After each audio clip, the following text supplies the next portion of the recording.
How lu sendiri gimana? How do you stay curious every day? Honestly, aku secara pribadinya, personality-wise, I'm quite open to new experiences. So my curiosity is very high. I love learning about new stuff, even stuff yang gak relate to what I'm doing juga aku suka gitu. Kayak simple as misalnya, if people talk about, I don't know, physics or economy, which is not my stuff. Tapi kalau orang ngomong aku seneng gitu, kayak oh gitu ya, oh ternyata computing is like that ya, gitu. Aku suka gitu. Jadi makanya I'm naturally quite a curious person. Cuman maybe a tip that I can give to people out there to stay curious adalah there's so much in this world. Dan aku rasa ini sometimes can be frustrating too, is that you have so much things. Di dunia ini ada banyak banget hal yang bisa kita pelajari, bisa kita cari tahu, but so little time. So I think you gotta stay curious.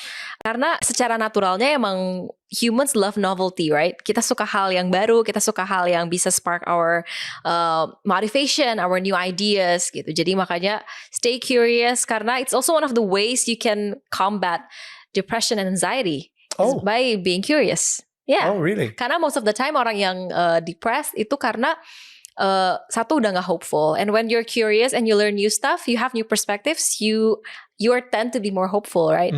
Jadi makanya I guess it's the antidote of all those helplessness and also feeling sad and down. So, interesting. Biasanya orang mikirnya stay grateful. Tapi jarang yang gue denger Stay untuk curious, nge-battle depression adalah dengan stay curious. Curious, karena sometimes ada beberapa orang yang mungkin dia omongin grateful tuh nggak kena, nggak mempan, karena kayak okay, grateful and then what? Kayak nggak, there's nothing I can do about it, right? Gitu.